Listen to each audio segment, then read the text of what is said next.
Hello, my name is Susan Rainey. I share a knitting blog with my sister Sally called the Rainey Sisters. We also have a Ravelry group of the same name where we can connect with other knitters about a whole range of topics. Today I'd like to share an improved I-cord cast on that I developed to eliminate some of the issues knitters have had with other techniques. Many blankets, including my own surrounded Afghan pattern, use a built-in I-cord border to finish the edges. This is usually accomplished by starting with an I-cord cast on. Typical methods result in a very enlarged set of cast on stitches. This could be avoided by knitting a length of I-cord and then picking up stitches along the I-cord, as I describe in my surrounded Afghan pattern. However, this method is unwieldy and the I-cord rows are difficult to count. My method eliminates both of these problems. I will describe the technique step by step. It looks like a lot of steps, but nothing about it is difficult or unfamiliar to most knitters.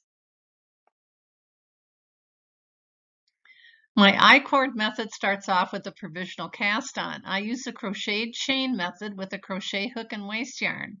Cast on the number of stitches you need to work one I-cord edge and the pattern stitches needed to work row 1 of your project. There are a lot of tutorials for crochet cast on, but I thought I'd include just this brief tutorial here. To start my crochet cast on, I just chain a couple of chains just to have a little tail. I use cotton yarn, something smooth, and just regular crochet hook. You put the needle in front of the yarn. The tail is kind of running parallel to the needle, and then you have your crochet hook in your right hand. You go under the yarn and pull it through the loop on the crochet hook. Then you put the yarn behind your needle, grab it, put it through the loop. Behind, grab through the loop, and you continue doing this until you have the number of stitches on your needle that you need. And once you get to that number, then sometimes I'll just do a few little chains at the end, and then you just cut it off and you're done. And there it is.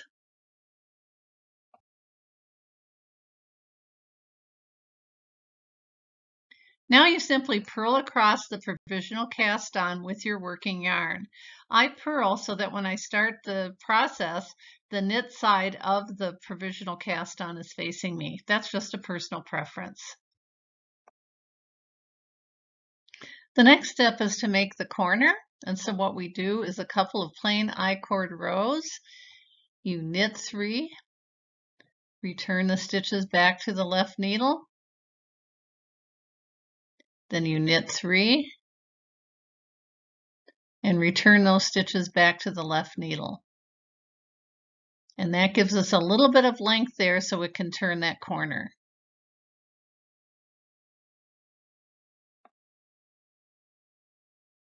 Now we are going to work a standard I-cord bind off across the remaining live stitches. So we knit 2, then I am going to slip 1, knit 1, pass that stitch over, return the 3 I-cord stitches to the left needle. Now that's one way of doing it, or you can do an SSK.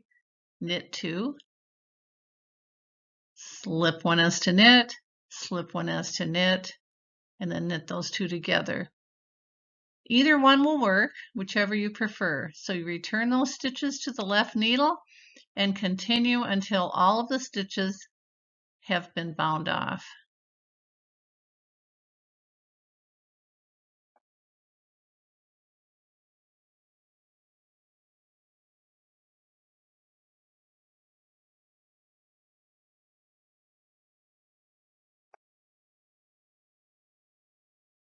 So we are done binding off our stitches, and now we are going to work across the provisional cast on that we did. And the first thing that I like to do is to take those first 3 I-cord stitches and place them on a little removable marker. It just kind of gets them out of the way. So we're going to do that. And then we will release the crochet chain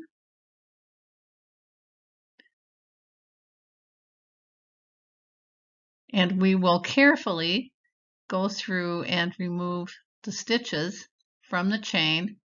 I like to do that carefully. That's the tail in the way, so we get rid of that.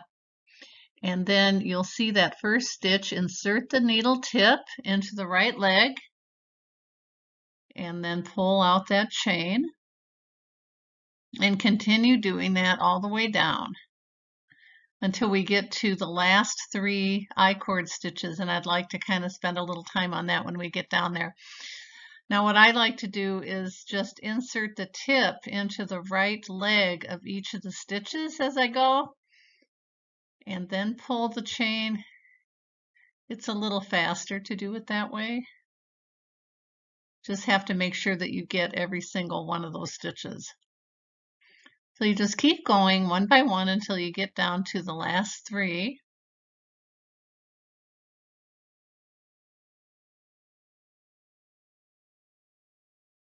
And when we get all of these stitches on, including the last 3 I-cord stitches, we will have the exact same number of stitches that we had when we did our original cast on.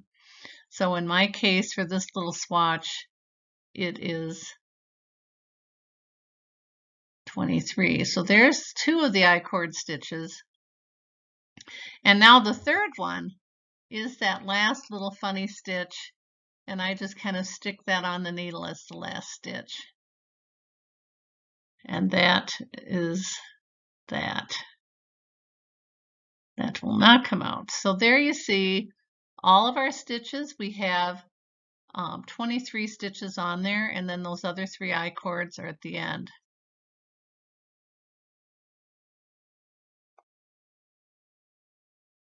So we slide our stitches back to the other end of the needle, and then we have to get these 3 I-cord stitches back on the needle. So we remove our little clip-on marker, and we put stitch 1, stitch 2, and stitch 3 back on the needle. And now we're going to work our second corner, but be sure you don't grab that tail. It's right there, it's in the way, it's very easy to accidentally grab it. So we knit 1, 2, 3, and then return those stitches to the left-hand needle. And then we do it again, 1, 2, 3, and return those stitches to the left-hand needle. And now we're ready to knit the first row of our pattern.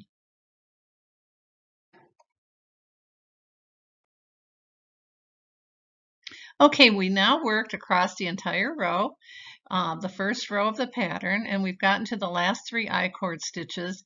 And the way we continue depends on how the I-cord is worked in the pattern.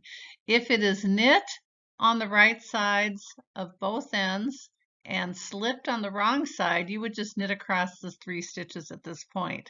However, if you knit at the beginning of the row on the right side and slip at the end of the row, you have to reorient those stitches, and you insert a double pointed needle, you rotate it 180 degrees clockwise, bring the yarn forward, and then slip those 3 stitches onto the right hand needle.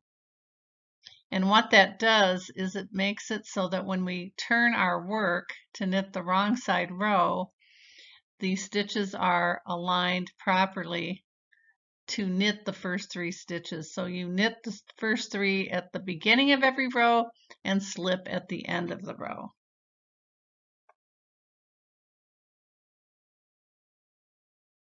Well, you just continue knitting to the final row, and then to bind off, work a 3rd corner as we did before, and then bind off the remaining stitches except for the other I-cord on the left-hand side.